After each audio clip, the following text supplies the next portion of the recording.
মৰমৰ মইনামণিহঁত, তোমালোক কেনে আছা? তোমালোকলৈ মই দিয়া সাধুবোৰ শুনি তোমালোকে ভাল পাইছা বুলি জানি মই বহুত আনন্দিত হৈছোঁ। আজিও তোমালোকলৈ মই এটা নতুন সাধু লৈ আহিছোঁ দেই। তোমালোকে এইটো শুনি বহুত ভাল পাবা। এখন দেশত এজন এহাল বুঢ়া বুঢ়ী আছিল। বুঢ়া বুঢ়ীহালৰ এদিন মানুহজনে ৰাস্তাইদি ফুৰিবলৈ গৈ আছিল। যাওঁতে এটা সৰোবৰৰ কাষত এজোপা গছ আছে। সৰোবৰ মানে পুখুৰীৰ কাষত এজোপা গছ আছিল। গছৰ তলতে এটা ঘোঁৰাই ঘাঁহ খাই থকা দেখা পালে। সেই ৰাজ্যখনৰ এজন মানুহৰ এটা ঘোঁৰা হেৰাল। ৰজাক আবেদন কৰিলে যে মোক ঘোঁৰাটো বিচাৰি দিব লাগে স্বৰ্গদেউ। তেতিয়া ৰাজহাউলি ৰাজসভা বহিলে। ৰাজসভাত ৰজাই প্ৰচাৰ কৰিলে যে এজন মানুহৰ এটা ঘোঁৰা হেৰাইছে, ঘোঁৰাটো যেই উলিয়াই দিব পাৰিব তেওঁক বহুত পুৰস্কৃত কৰা হ'ব। তেতিয়া মানুহজনে ৰজাক উঠি ক'লে, মহাৰাজ, মই ঘোঁৰাটো ক'ত আছে মই আপোনাৰ আগত দাঙি ধৰিব পাৰিম যদি আপুনি অনুমতি দিয়ে।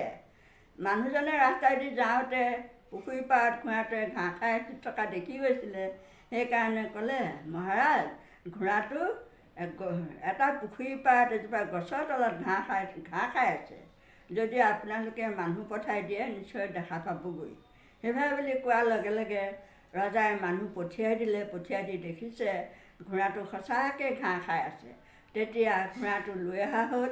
লৈ আহি মানুহজনক চমজাই দিয়া হ'ল।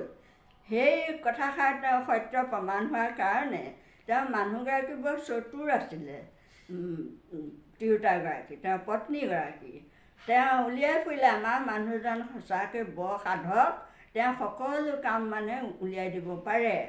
তেওঁ আমাৰ যেনিবা বেজ সেইবুলি তেওঁ কথাষাৰ দি মানুহে ইঘৰ সিঘৰত তেওঁ উলিয়াব লাগিলে। এতিয়া উলিয়াই ফুৰোঁতে এদিন এজন ৰজাৰ পত্নী, দ্বিতীয় পত্নী এডাল হাৰ হেৰালে। হাৰ মানে নেকলেছ, ডিঙিত পিন্ধা সোণৰ হাৰ। নেকলেছডাল হেৰাই গ'ল। হেৰাই যোৱাৰ লগে লগে তেওঁক মাতি পঠিয়ালে সাধকক। মাতি পঠিয়ালে, ক'লে যে আমাৰ সৰু ৰাণীয়ে হাৰ হেৰাইছে, গতিকে হাৰডাল উলিয়াই দিব লাগে। ৰাতি আৰু তেওঁক আনি ৰাজহাউলিতে ৰাখিলে। শুবলৈ দিছে সুন্দৰ পালেঙত। তেওঁ শুবলৈ মন কৰা নাই আৰু তেওঁ ভাবিছে মইনো হাৰডাল কেনেকৈ উলিয়াই দিম। কিন্তু যেতিয়া তেওঁ বিচনাত শুলেগৈ, শুওঁতে তেওঁ টোপনি অহা নাই। টোপনি নাহোঁতে তেওঁ কৈ আছে, নিন্দানী আহা তুমি সোনকালে, নিন্দানী আহা তুমি সোনকালে, নিন্দানী আহা তুমি সোনকালে।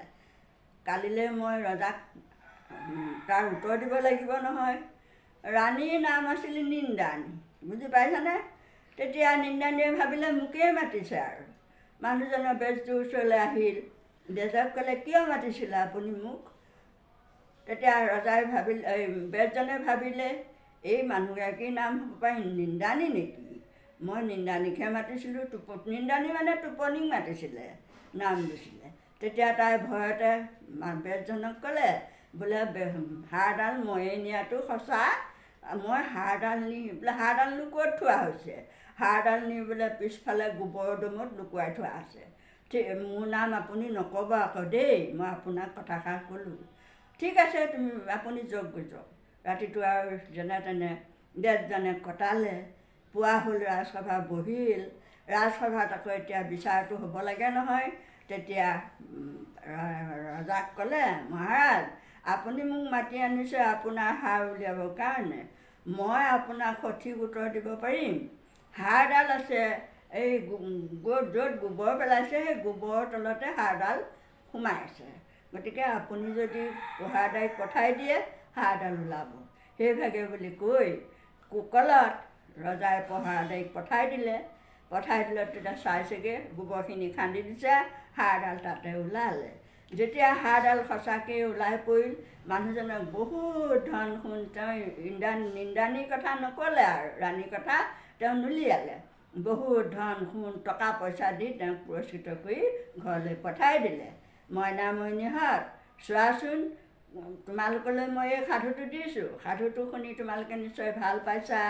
ভাল পোৱাৰ কাৰণে মোৰ ইউটিউব চেনেল পূৰ্ণিমা দাস আছাম নামৰ চেনেলটো তোমালোকে ছাবস্ক্ৰাইব কৰিবা, লাইক কৰিবা দেই। আজিলৈ মই তোমালোকৰ কুশল মংগল কামনা কৰি এই সাধুটোৱে সামৰিলোঁ। পিছলৈ মই আৰু বহুত সাধু তোমালোকক শুনাম দেই। ধন্যবাদ।